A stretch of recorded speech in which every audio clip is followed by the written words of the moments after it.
Welcome to Breaking Down Bits, a conversation about great comedy bits with the comedians who wrote and performed them.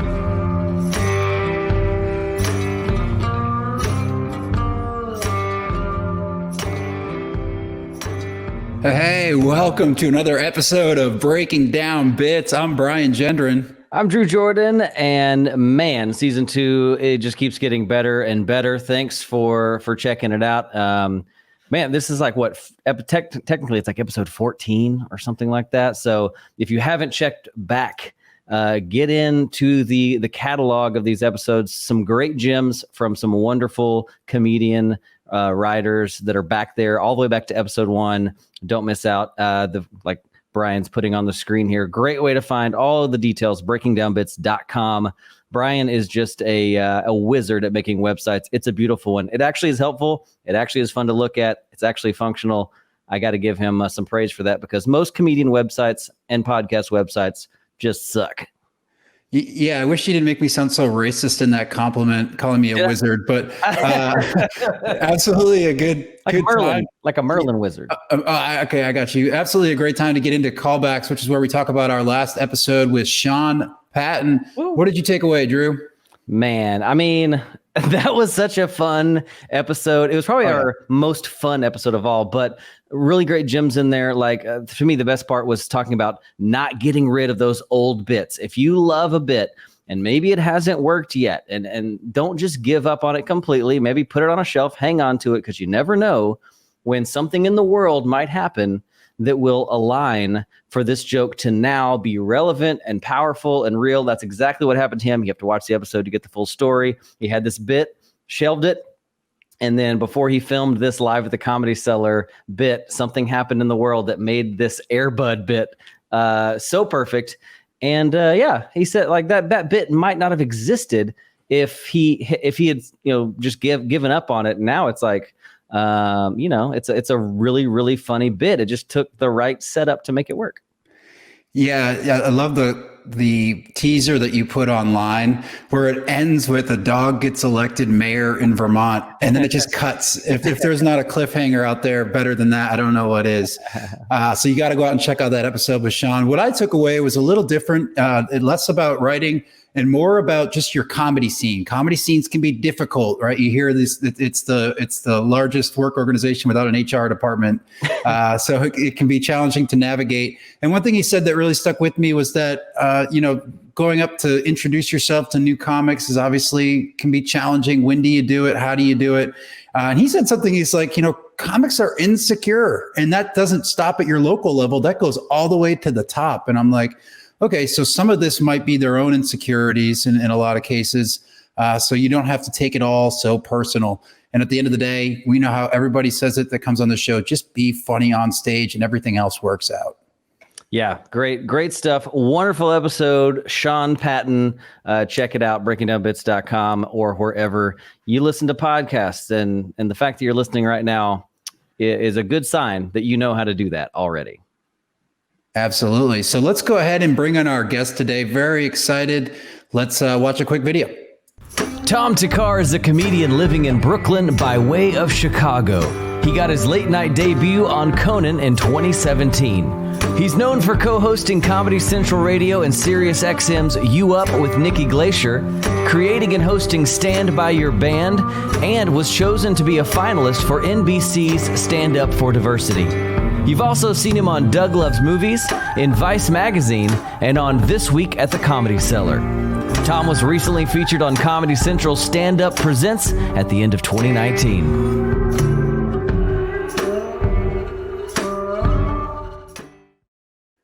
Hey, Tom Thakkar, how are you, man? Hey, there we go. Pretty good. Thanks for the little intro there. I appreciate it. That was so professional. This is the real deal, huh?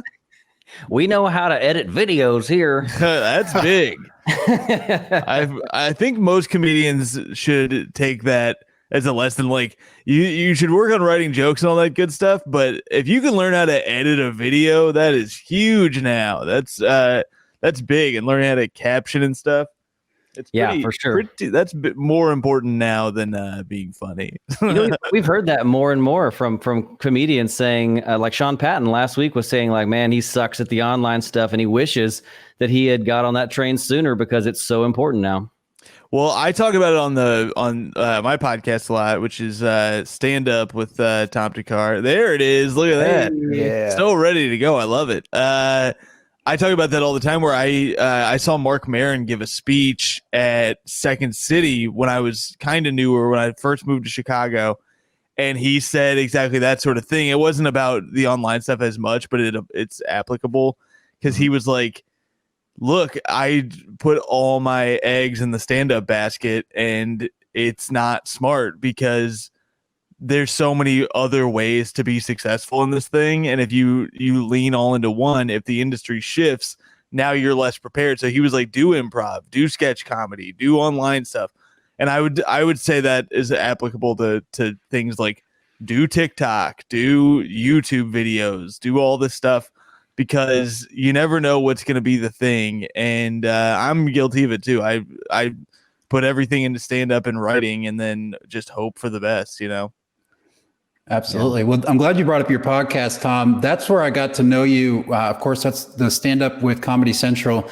And let me be honest with you. The first couple episodes that I caught, you were super depressing, and I can't judge you for it because New York was shut down and you weren't able to do stand up. And now that we're episodes and episodes in, I've gotten to know you more intimately through this podcast, and I love it.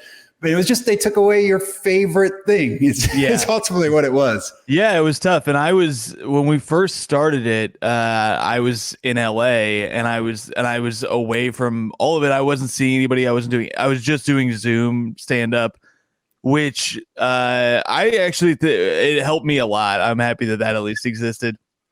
But we were talking about all this comedy stuff, and especially what you guys don't hear on that show is, Coach T will just say, he will prod me a little bit and be like, man, this is bullshit. You can't even do stand up. And then he edits himself out saying all that shit. So it's just me whining. He leads me right into it. He gets me all worked up. But yeah, it's exactly that. We can't do stand up the same way we were doing. And so it was also, we started that podcast in the height of the pandemic. So it was like, right when all my weeks had gotten canceled, and like I had just gotten done with this writing job, and I was all hyped up to go on the road and get back into stand up, and then all of it just week by week disappeared. And I remember when we started, I had this moment of like, well, maybe next week will be like, maybe next month I'll be able to do these shows, and then never coming back a lot of those weeks. And some of the clubs closed, so it's like it's just not happening, you know. But I'm in pretty good spirits these days comparatively, I'd say, you know. Yeah, you started. Yeah, like kind of throughout the timeline of the show, you started getting gigs, and then your attitude started to get better. I think I'm more comfortable too with the show and with the format. And y'all are doing a great job. So check that out. Stand Up with Tom Thakkar. Joke Detective's great. Y'all are now taking jokes through the website from the listeners, which is really cool. Yeah. We got a few pretty fun segments that we've been having a good time with. I like the listener submitted jokes because, man, some of them are like so brutally not a joke, and some of them are so offensive, and I'm like, in what world would we read this on the show? But it is fun, and it's fun because I get to read them and pick them and then try to see what Coach thinks of them, because he's got a very specific, his sensibility is always going to surprise me. It's really fun. But Joke Detective is one of my favorite things. It's given me so much homework to do in a way that I love. It's if you like stand up, listen to that show. And I'm assuming if you're listening to the show, then you like stand up. But it's my dream job because I get to listen to stand up and pick my favorite shit, and it's super fun. Yeah, that is awesome. So one thing we like to just get into early in the podcast is what breaks did you get early on? What did you do early on as a comic that kind of led you into the place that you have a Comedy Central podcast, and you're a touring comic. What took you from local comic into kind of a bigger name and a touring comic? I would say, and I'm sure a lot of comics feel like this about their careers, it's never one thing. It's always like a pile-on of a bunch of different things. But the first one was the comedy club in my hometown opening was huge because we didn't have a legit comedy club. And then all of a sudden, all these huge names were coming through. And as you worked your way up in that system, you got to open for them and meet them. And those are usually the people who end up helping you, because those are the people who recommend you for Just for Laughs, which is the festival in Montreal where a lot of people get their breaks. They get you in with Comedy Central, stuff like that. You mentioned her, but Nikki Glazer started taking me on the road from seeing me at the Comedy Attic in Bloomington, Indiana. That helped me. People like Matt Bronger helped me. It's always other comics lifting you up. So getting access to those people and having them see me at a club where they are, they're already there, that helps a lot. And that's why you see scenes like Denver, where there's a great comedy club, pop off. Atlanta, there's all these clubs that comics who are not from major cities get to, link up with bigger names to get helped out a little bit, Yeah, I feel like that's common. I actually started. I promise my internet's good. We're good. Yeah, I think you see that a lot. I started comedy in Nashville, and and so there's a lot of people that I knew from the mics and stuff that like hooked up with other comics, and now they're openers, now they're touring, and now they've really gone a long way in like the last couple of years. Do we lose you? We still got that stuff is so important, and also okay, I can hear you guys now. It went out for a little bit, but yeah, I think that stuff's big. But doing Just for Laughs, and also getting in when I started doing the Comedy Central radio show on Sirius XM, that helped me a lot too, because it got me a little bit more of a relationship. Actually, you know what the biggest turn for me was? There were two. Is I was in New York, and I got to get into this club called Caroline's, and it's so weird how this happens. Where I was hustling in New York. I had already done Just for Laughs, but I wasn't a name at all. Not that I'm a big name now, but I had nothing going on really. But I was doing shows in New York. And the guy who casts Seinfeld happened to pull my tapes. I think my manager sent him my tape as like, hey, this guy wants to audition for things. And he liked my stand-up and was like, I don't have anything for you to audition for right now, but would you want to do this showcase at Caroline? Because of that, he got me on this big showcase at Caroline's. And then the booker of Caroline's, Lou, he was like, who is this guy? Because everybody else on the lineup was famous. And so he goes, who's this guy? Watched my tape and then called me and said, do you want to headline my club? And I was like, what are you talking about? He goes, I just watched your tape. I'm a big fan and I want you to headline Caroline's. And I couldn't believe it. And he also helped me get on Conan. He's the one who emailed Conan's booker for me.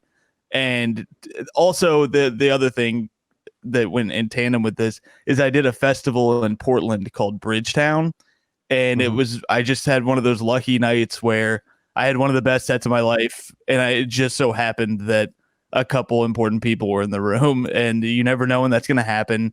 I just got lucky. So, I'd say it was an amalgamation of all of those things that helped me get a little bit of heat going to where I am now. So to summarize, your local scene, find that club, get exposure to those comics that can bring you up, eventually get into a market, or like we kind of talked about at the top, maybe you focus on web and using the web as your platform to get your name out there. But one way or another, get in front of the people that are making the decisions. Of course, the whole while being funny. That's the subtext of everything. That's the other thing is you got to do well the whole time. Yeah. If you're not, if you get in front of people and you're not doing well, but that's the thing. I did it for a long time before I got anything, because I had been told, which I'm sure you guys have probably heard this before, but you don't want to move to the city until you're ready, because if industry sees you, your first impression is going to last a long time. And I've had industry people tell me that. People at Comedy Central have told me that. They go, it is a little more impressive when somebody comes here and they're already polished and they already are good, and we've never seen them before, because we go, oh my God, who is this person? Whereas if you're somebody who's, a little newer and people are talking about you and you blow it a few times in front of them, they're like, well, that person might be good, but they're not ready. And they're going to think of you like that for a long time. So I had that in my head for a long time. And that's why I moved to Chicago instead of New York, because Chicago is a great city to just get better at stand-up. And same with, again, cities like Atlanta, Denver. I've heard Houston has a great scene. Austin has a great scene. I almost moved to Austin because I had heard so many good things about it. And then going there, I spent a summer in Austin basically because I was just doing Cap City and the local shows, and it was I was a very viable scene. And you can do that without getting too much in front of the industry, and you can build yourself up and keep getting better. And it's a competitive scene, so you have people around you who are funny, which is so important, because otherwise it's hard to keep pushing yourself. So I think that helped a lot too. It's just getting yourself ready to do well in those spots. Yeah, that makes me feel good about being in Houston. You're right. It is competitive, and there's a lot of mics you can get to, but zero industry. So you can mess up all you want. Yeah, it's great. We have the oil and gas industry is doing very well, but the comedy industry not so much. There you go. If BP rolls into a show, you might have some trouble. If BP starts competing with Comedy Central, watch out. Houston's going to pop off. That's why gas has to start off in cities like New York and stuff, because it's like, well, I don't want to go to Houston because I'm not ready for that industry to see me. So we'd love to get into also your writing. We always ask this very open-ended question. Take it wherever you want. How does Tom Thakkar write comedy? I'm glad you guys ask people this question, because I remember I used to listen to podcasts all the time to try to figure this out too. And because we call it writing. And when you think about somebody writing, you're picturing them sitting at their desk with a little lamp and a pen and with a quill and ink, and they're just toiling away throughout the night. And that's not how I write. That's just not how I do it. Every once in a while, like if I'm alone in a hotel or something, or every once in a while at home, it's pretty rare now, I'll just sit and write in a notebook for, I set a timer for 45 minutes, an hour, however I'm feeling. And if I'm being honest, that is rare. The way I usually write is I have to have a show. I have to know that I'm going to be on stage usually that night, because then I'm picturing myself on stage saying the things I'm going to say, because a lot of times my writing doesn't totally match my speaking. I don't know if that makes sense, but it's I'll write something and then I go to say it on stage and I'm like, that's not how I talk though. It doesn't make any sense that I would write this way. And so the way that I write is I just talk out ideas. And so, for example, I had a 12-hour drive to Indiana a couple weeks ago. To me, I go, that is when I'm going to write, because I'm going to have I turn everything off. I don't have music or podcasts. I just zone out and think and picture myself on stage, and I talk ideas out, and I usually record it. And if there's anything that I think of or say that seems like it could be something, then I'll put it in my notes app. And that's how I write. That's how I've written. Almost every bit of mine comes from that. I can think of where I was when I wrote almost every bit that I have, because it's like, oh, it was just me talking to myself, or me sitting in a steam room, just forcing myself to think. It's usually just times that it's what most people would call meditating, I guess, but it's usually times when I just force myself to have zero distractions, and I don't have a pen and paper. It's just me thinking out loud usually. Meditating. You talking about liberal prayer? That's right. That line, I'm so glad that you guys mentioned it in your email, because it's one that I almost didn't use. And then a comic was like, what happened to that liberal prayer line you used to say? And I was like, I kind of just stopped doing it. The problem with that bit is I would do it on the road, and a lot of times that would just be a dead zone within myself. I would just say that, and it would be funny to me, but it would not really get anything. And then I'm glad I put it in the half hour, because it did. I feel like a few people have reached out about that line specifically. But I did notice you left it out. You left it out of Conan, but it was in your half hour. That's because with Conan, you have to be so tight. Yeah. The timing is very specific on Conan, and they want you to get within this really tight window. And so it's a trade-off of lines. You go, I'm gonna trade that one for this one so I can fit this in, because the idea of going over on late night is death to me. It's the thing where that's the one thing they're like, just don't go over and don't go under, because you're screwing everything up. So I had to trade that one out. Literally terrifying to be like, what you mean if I like, if I have like, what if your brain explodes in the middle and you're like, I know how to another tag for this? Like, nope. You have to like fight all the urges that you would normally lean into in a regular stand-up set and just go like, I'm just going to do this monologue. Well, and I riffed a line on my Conan that didn't play. I didn't sell it hard enough, and then that threw me off, and I almost fucked up my next. I did fuck up my next line, and nobody else noticed. My mom told me she noticed, because she was just like, yeah, I saw there was this little moment. Yeah, the riff did not hit. It was because I say potato or Nazi, and then I tried to call Conan a potato, and then it just didn't hit, and it's because I stumbled over it. I think what was weird is I wasn't nervous. I was more just like, this is so weird. It's a very weird experience, because you're supposed to look at a certain area of the crowd and not really look at the other side, and it's all lit up, and it's not like you're used to performing, because it's a completely different thing. It's also 4 p.m. It's very strange, but I was surprised because they clap a lot, and I've heard this from a lot of comics where it's like, oh, they clap in places that you're not used to there being applause, and then you're like, do I wait? And then you're thinking, I have to be done in 4 minutes and 50 seconds, and they're clapping. I gotta get to this. I gotta get to my line, you know? Yeah. So I had to cut some stuff from that. So that sounds like really difficult circumstances to do stand up. And I've heard those experiences very, very similar to what you've said. Of course, they haven't been calling me yet, but when they do, maybe I turn it down because it sounds awful. No, it's the best. I'm really bummed that like that was one of my goals for this year, is to do another late night spot, and then all the goals disappeared because of a little thing called COVID-19. Well, you remember what Sam Talent said? We were watching one of his tapes, and his tape was like an audition for JFL, and in the middle of the set, he's like, "Shut up! I'm trying to kill. I need to keep killing." He like told the crowd to stop laughing so he could get under 5 minutes. Drew, he told who's the famous booker for JFL? He said he was making eye contact with. He was making eye contact with him when he said that. That's funny, because it's like, that's a thing where there's no way they would have not given it to him for that.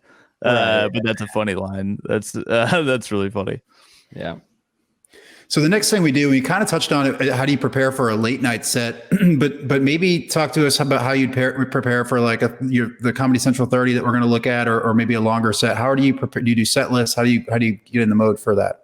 So I make a lot of set lists. The way that I do is I write out with something like the half hour. And late night, that sort of thing. They make you submit all your jokes and your lineup of jokes, and they're a little looser with it with Comedy Central because they can edit, whereas something like a late night spot, it's just that's the set for the most part. Every once in a while they'll take something out, but that's pretty rare.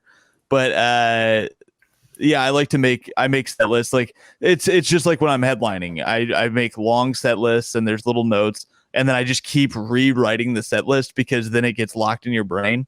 That's one thing I've noticed. It's the same when I audition for something. If I write out the lines, I'll memorize it better than if I type it.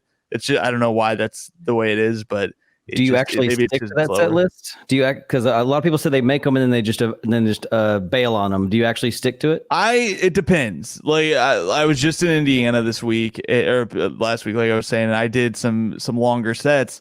And in those, it's like, okay, here's my window where I'm going to play. And sometimes that's right up top. Like if there's something that just happened right before my set, or if there's something happening, if there's like something on the stage that's distracting me, then then I'll just play around for a while. I heard Pete Holmes say this thing once that he and TJ Miller had a game where they would try to see how long they could go without doing any material on stage. And I liked that. I was into that for a while. And then I saw TJ Miller a few times just completely bomb and lose an audience doing that shit. And I was like, this wasn't interesting. And I did want to see what your stand-up was. And so another thing is like, usually I'll have a note it's not like a set list per se, because there's no bit. It's just like, here's a thing I wanted to talk about. And that's at the top of my thing. Sure. And so I'll just do that. So it's still technically my set list. It's just not a bit that I have or have been doing. And that's really fun to do. That's easier to do in longer sets though. Like tonight I'm doing 3 sets. They're all going to be like 10 minutes long. In those, I have a little room to play, but you just don't have as much room, especially in New York where you want to do well, consistently, because there's too many comics. It's very competitive. So I don't like to fuck around too much other than stuff that I already, think is going to work. I have a little bit of rope to play with, but for the most part, I just want to, do the jokes that I have written down, Certainly. And what about last seconds before you step on stage? Do you have any sort of pregame rituals or some sort of preparatory things that get you in the right headspace to have a great set?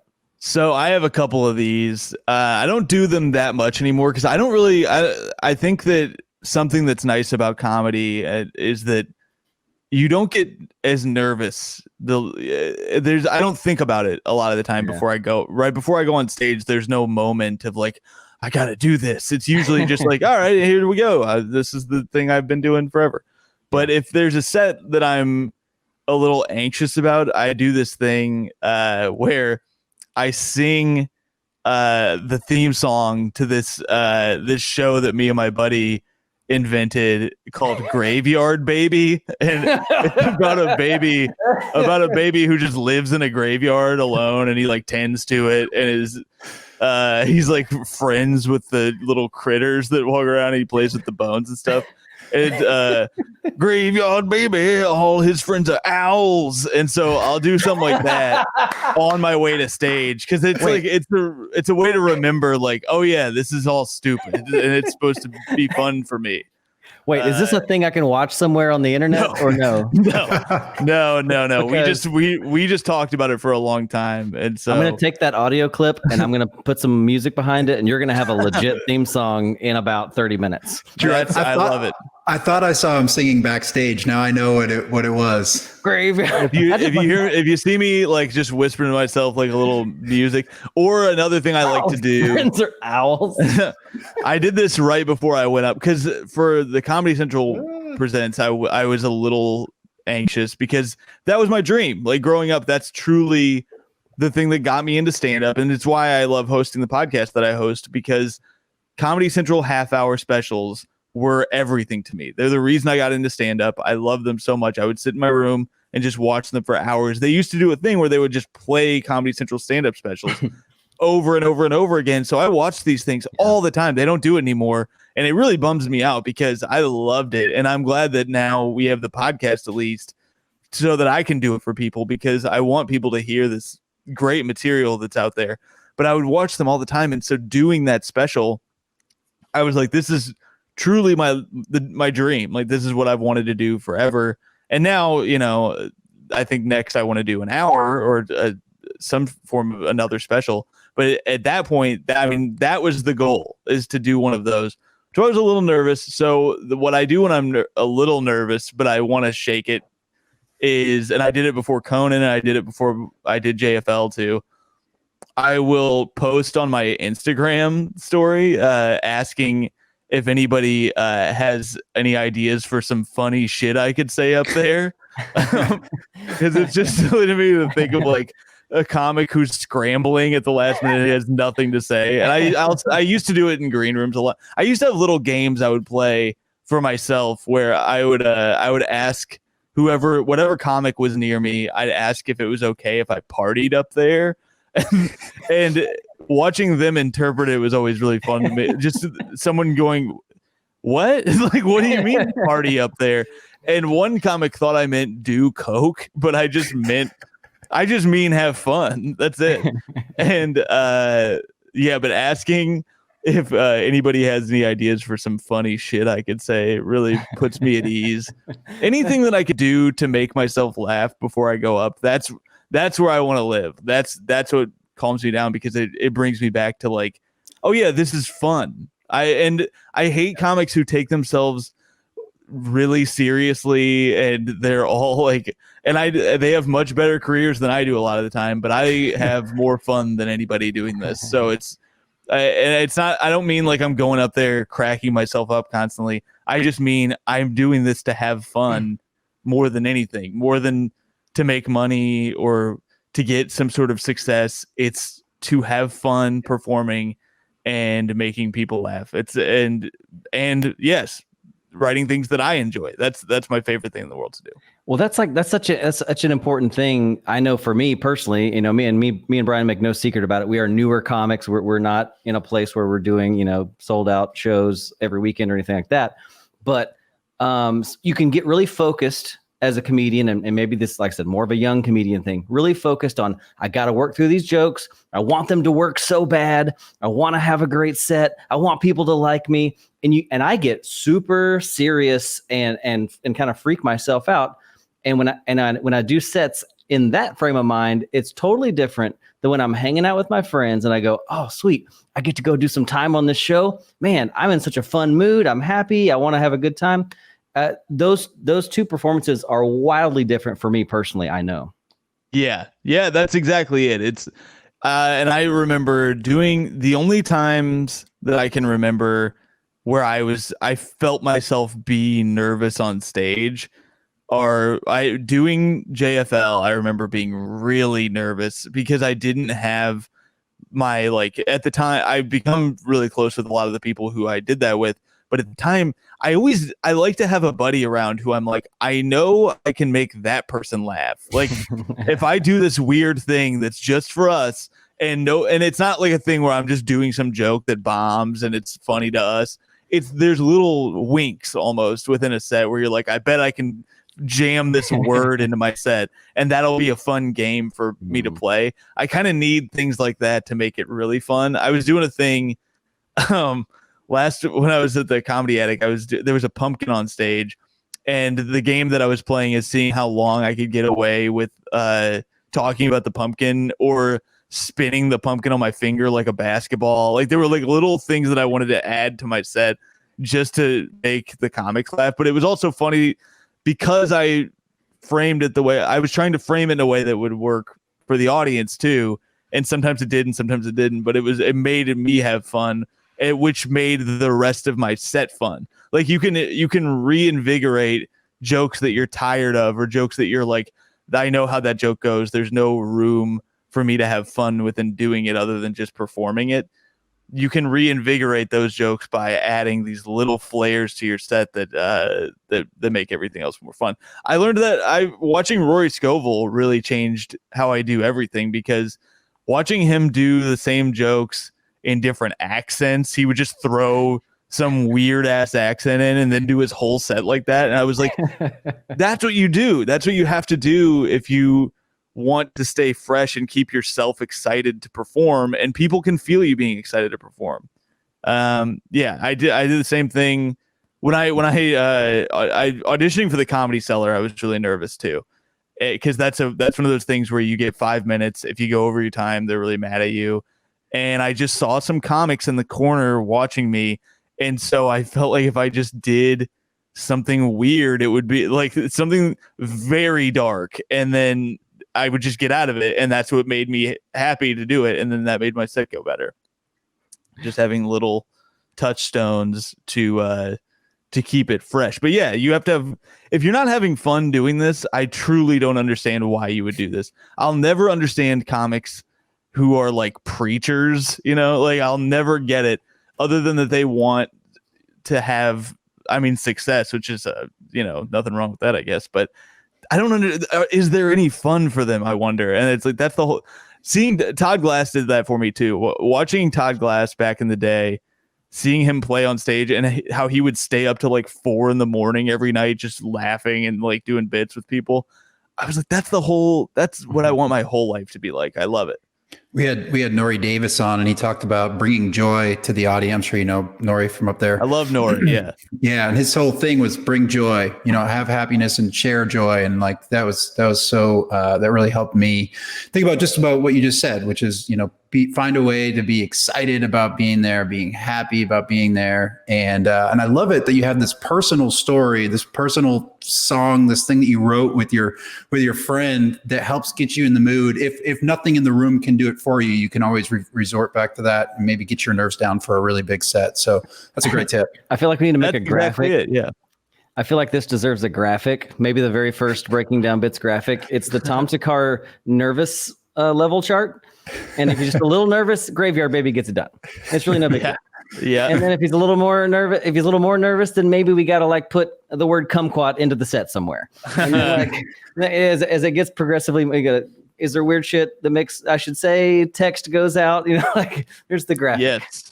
Well, the best thing is just have a new bit. Like that's the thing that will always make it more exciting.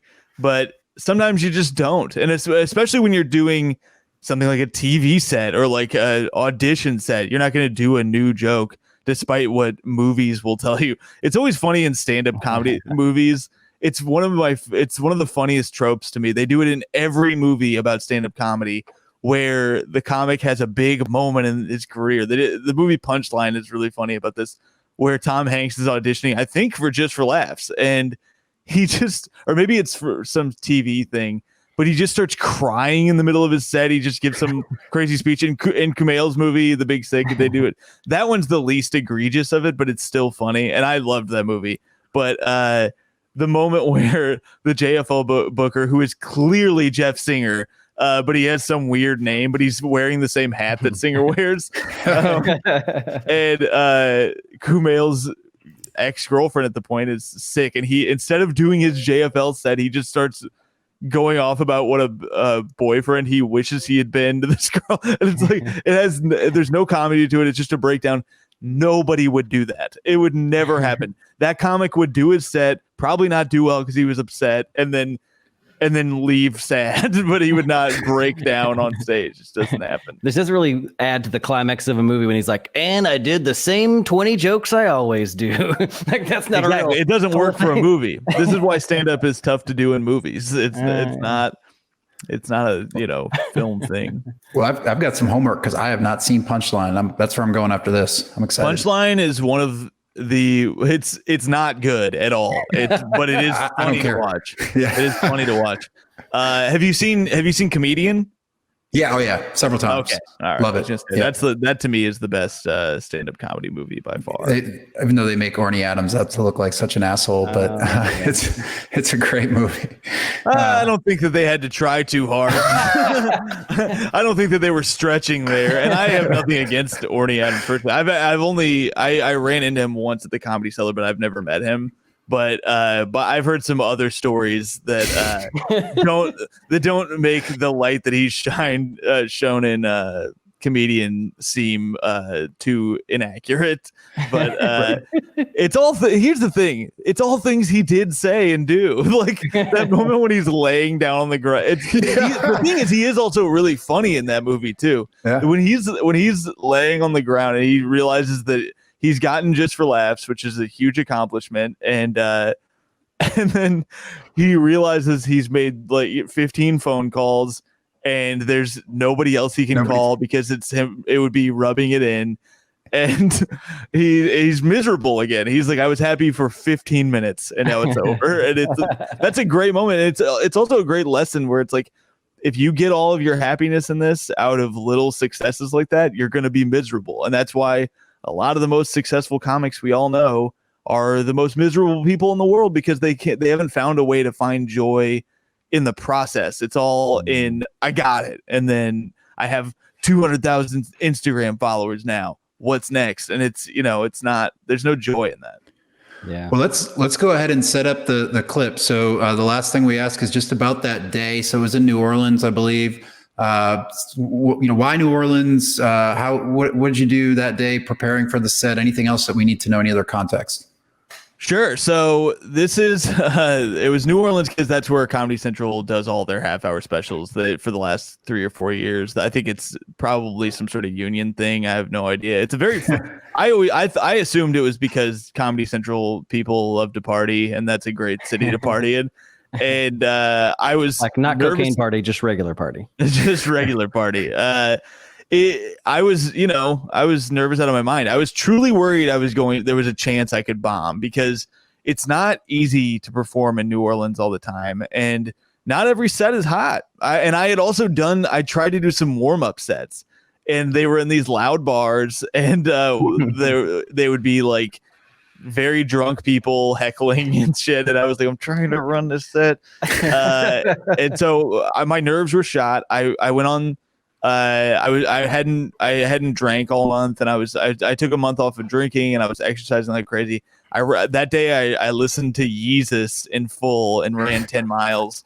And then I had to kick my manager out of the green room because he was trying to give me joke ideas. And that it was just a very stressful time. And I was like, I was just alone for a while, and I was going through my set. I did the thing where I posted with some funny shit I could say up there. And the other thing is I had to change up my set list a lot, because I had done another set for Comedy Central a couple months prior where they were like, you can't use the same material. So I was essentially burning like 40 minutes for Comedy Central within a 3-month period, because I didn't want to bomb this other thing too. Their Comedy Central digital, Comedy Central featuring sets. Mm-hmm. I did the first one. So I didn't know, nobody knew what they were going to look like. They were like, oh, it's not going on TV. It's just going to be on their website and stuff. So I was like, I don't know if I should do my best on the, should I save my best stuff for the special, or should I do it here? I don't want to bomb. It's my first thing doing Comedy Central. Maybe they'll take away my half hour if I bomb. So I burned some of my favorite stuff on that. And now I'm left with this stuff that I didn't do on my half hour. So I was also worried. I was like, what if I messed this up? So these are all the things running through my head. And then the second I stepped on to the stage, I was like, oh, this is great. I couldn't have been happier and felt better about it. And it's the thing I'm most proud of. I'm very proud of that special. Awesome. Let's go ahead and run the clip. I'm having a great time in New Orleans. It has been very fun. It's nice I live in New York, and it's good to be away from there. I'm in a good mood. I was having a rough week in New York. People are mean to me in New York. I live in Brooklyn. I just get heckled on the street all day. I was walking down the street the other day, and a guy called me a Big Bang Theory looking motherfucker, so it's good to be away from there. He didn't even name a guy from the show. Isn't that messed up? He was like, you're the whole thing. Can I have a picture? We took a picture. Isn't that crazy? Isn't that crazy? I get shit all day on the street in Brooklyn, partially because I'm ethnically ambiguous and people are always trying to figure out where I'm coming from, you know? Like I was sitting in the park the other day trying to meditate. Yeah, meditators, I call it liberal prayer. And this guy saw me and he goes, go back to Guatemala. He said Guatemala. That is so specific, man. That's like a racist Hail Mary to throw, you know? He's like, if that lands, that dude's going back to Guatemala tonight. It's over for that dude. I'm going to win my pool.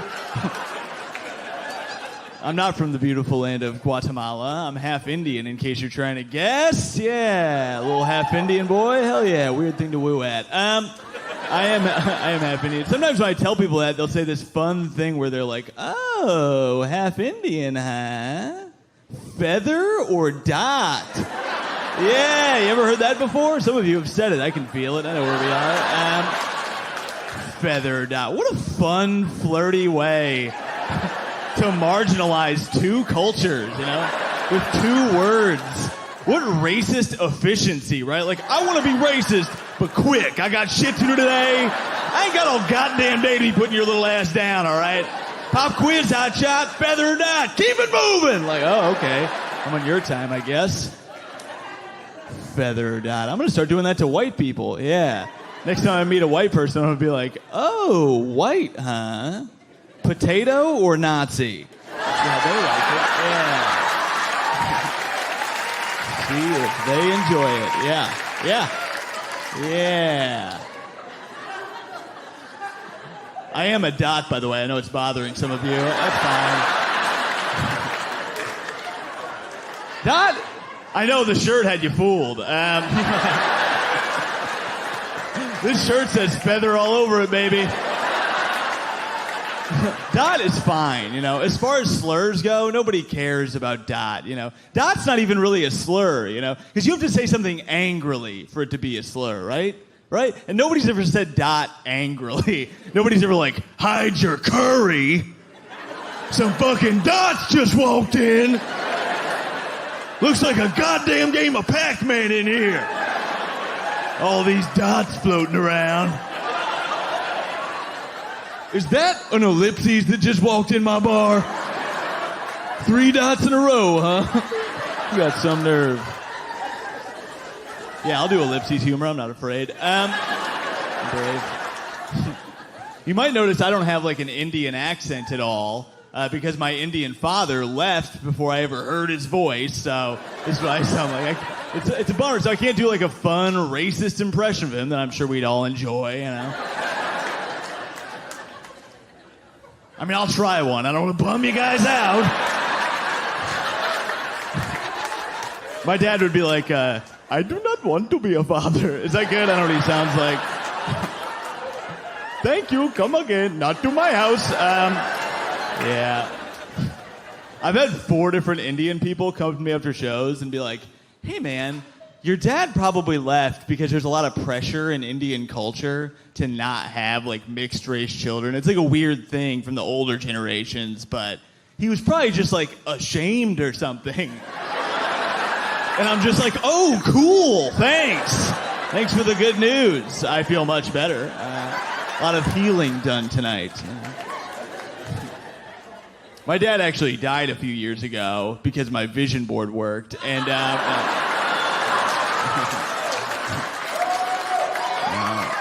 he was dead to me already. But I was playing with a Ouija board recently. Yeah, I was getting all spooky and kooky with a Ouija board, and my friend was like, "Let's get a little spookier, a little kookier." So we tried to contact my father with the Ouija board, and nothing happened. And my friend was like, oh, it's not working. And I was like, no, this is so my dad.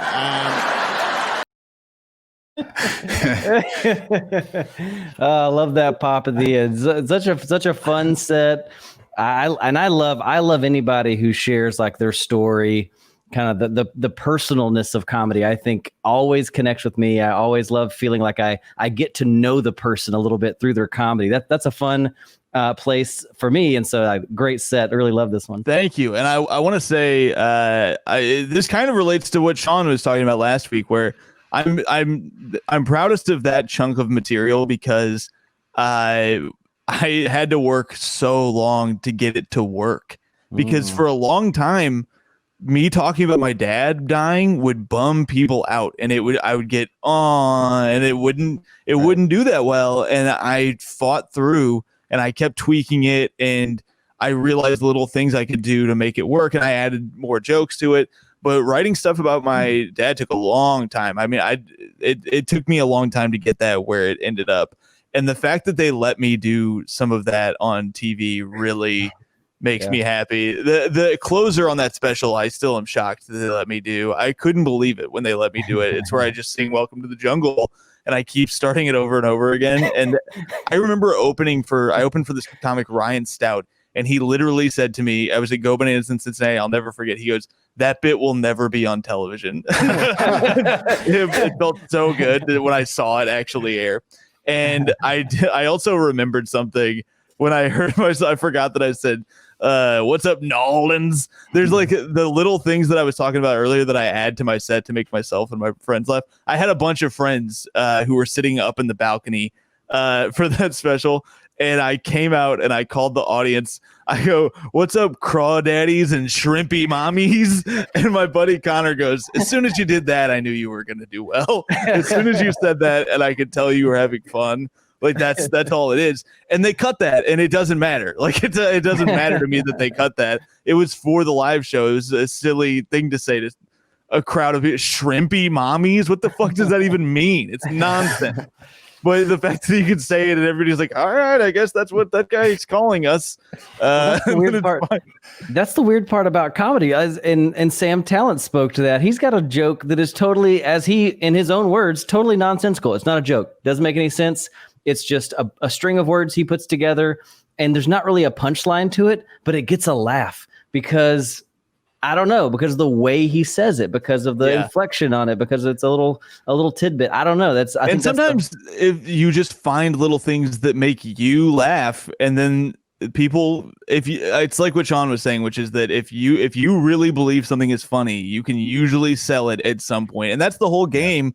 I was just listening to Scoville on Conan O'Brien's podcast, and he was saying that if you can sell it, if that's what it is, it's selling it and convincing people that your dumb idea is funny.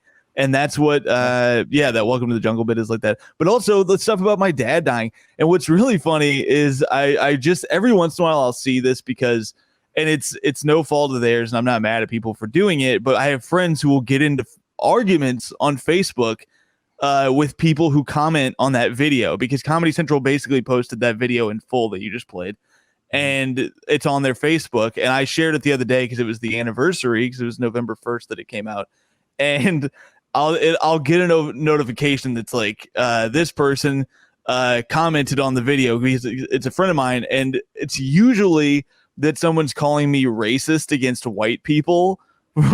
Or they're saying that I'm not Indian enough or something, but it's always white people who are mad at the bit. And it's so funny because if you listen to that joke, it's so much more offensive to Indian people. That's the whole point of it. It's me talking shit. I used to be worse because I would say all this fucked up stuff on my dad, and I only cut those because it became redundant. I was doing the same bit basically twice, where I was like, I had these weird I was like, I'm racist against Indian people. Like, what's up with Indian people never showing you how to throw a baseball? Like that sort of thing, where it's just based on my dad.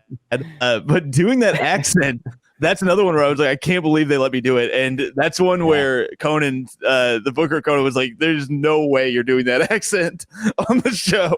But it's my father, so I get to do it. And I love shit like that. I have a chunk about my stepdad also that is some of my favorite stuff that I do, because it's what you're saying. It's real. Like it's a little bit about my actual life, and we can turn that stuff into comedy. I'm really proud. I also do like just the silliest shit that you can think of though too.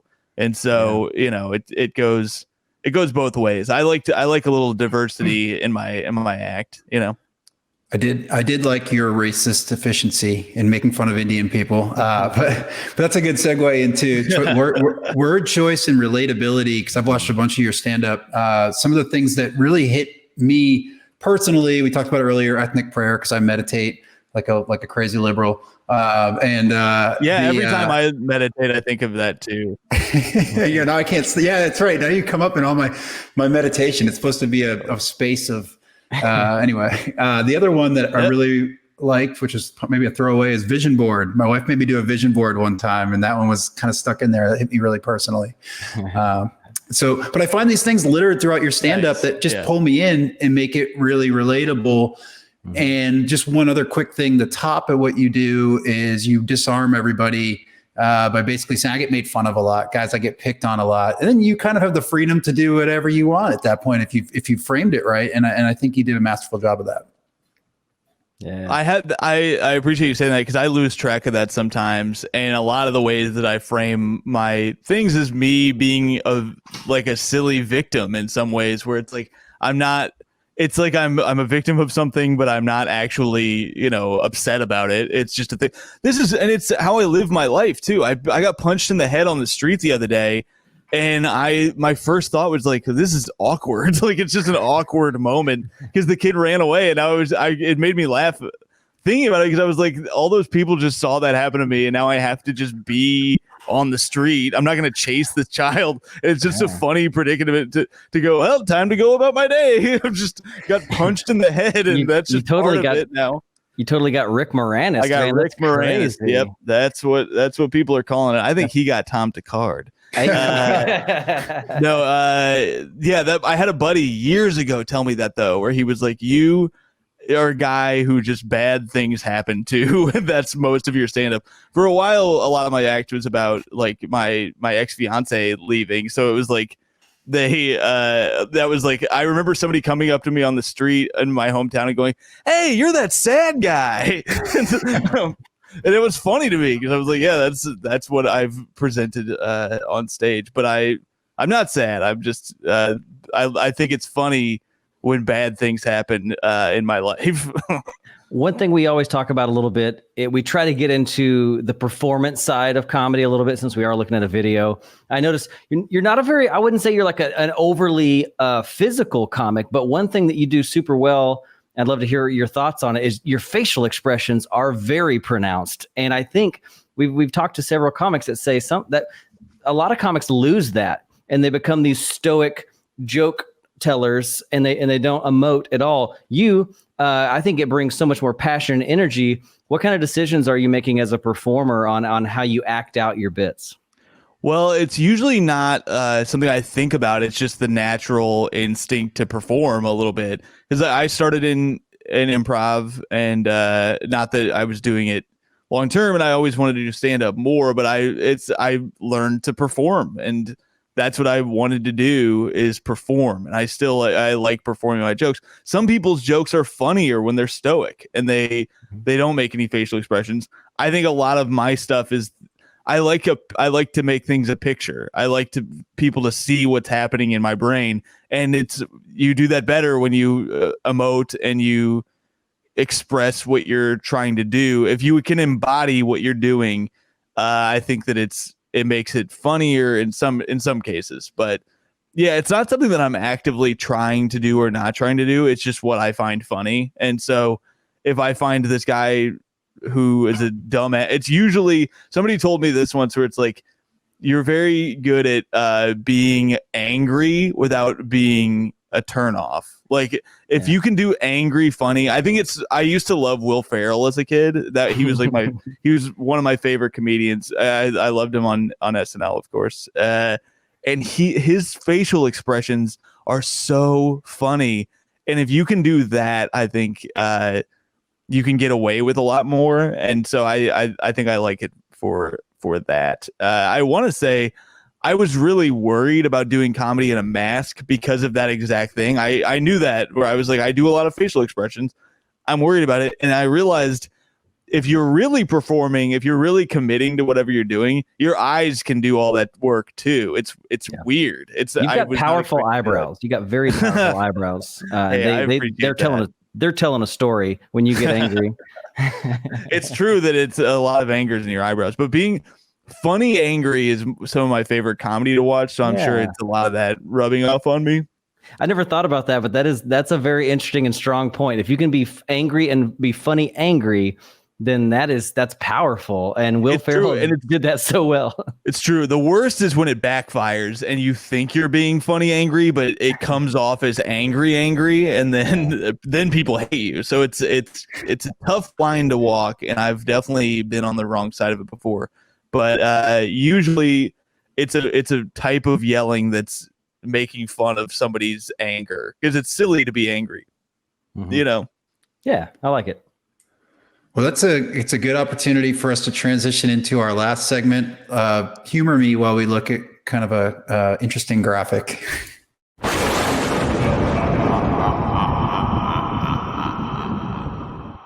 I'm sorry. Okay, so the way the segment is called Last Laugh, and the way it works is you have one joke that you can put on your tombstone to be remembered by. What do you take, Tom Thakkar? Can't be somebody else's too. So hard.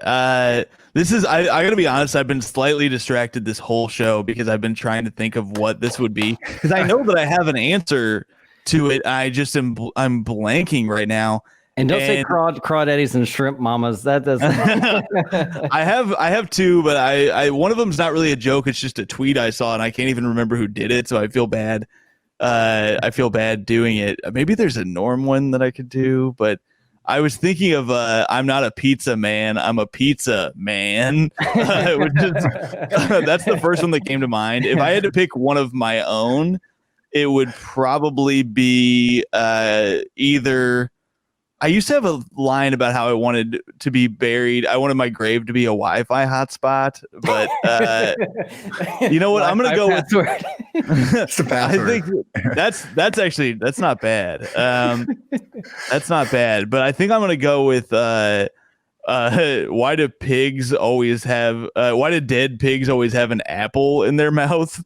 You're dead, bitch. It's too late to eat healthy. I think that's the one. I just remembered. It's an old tweet of mine that I've been trying to pull old tweets, but all my stuff now is Ken Bone, so it's everything's buried. But yeah, I'm gonna go with that. I love it. Well, very good. I'm going to put up your website, and it's very simple. It's tomthakkar.com. Yeah, baby, I got to update it. I got to update it. Yeah, sorry. THAKKAR. You got it. You got it. But yeah, I'm doing some stuff, but comedy in New York is, I think, technically illegal. So I don't know that I can say anything that I'm doing here, but I'll be attending some very funny dinners that are happening around town, and I'll be in Denver at Comedy Works actually with Melissa Villasenor this month. I think that's November 19th to the 21st. So if you're in Colorado, come do that, I suppose. And yeah, that's like I said, I'm bad at updating my website, so it's probably just easier if I tell people where I'm at. You're all good. And all your social connects are at Tom A. Thakkar. My Instagram's just Tom Thakkar, but if you search Tom Thakkar, you'll find me. It's the other guy is truly not active on social media at all. But he does have a sweet motorcycle. Yeah, at least such we know that. Sick motorcycle. God. It'd be funny if somebody was like, actually, I'm a fan of this guy. Hey, look at that motorcycle. That's all the information they have. Seems like a pretty cool bro. But yeah, thanks so much for having me, guys, and yeah, check out my podcast, Stand Up with Tom Thakkar, and Stand By Your Band as well. Yeah, well, dude, thanks so much for the time today. Love your comedy, love the conversation today. A lot of great nuggets in there. Appreciate what you're doing, and best of luck moving forward. Hopefully New York will open up, and we'll all get a chance to enjoy that wonderful comedy scene again soon. Hell yeah, or hope to see you boys in Houston soon. Come down, man. We got you. We'll put you up somewhere. Let's do it. All right. Thanks so much, guys. This was so fun.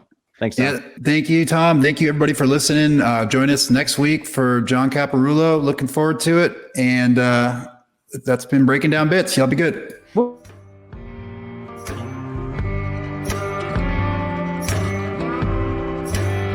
Thanks for listening to Breaking Down Bits. You can keep in touch or get more when you follow at Breaking Down Bits on social media, visit the website breakingdownbits.com, or shoot us an email at breakingdownbits@gmail.com.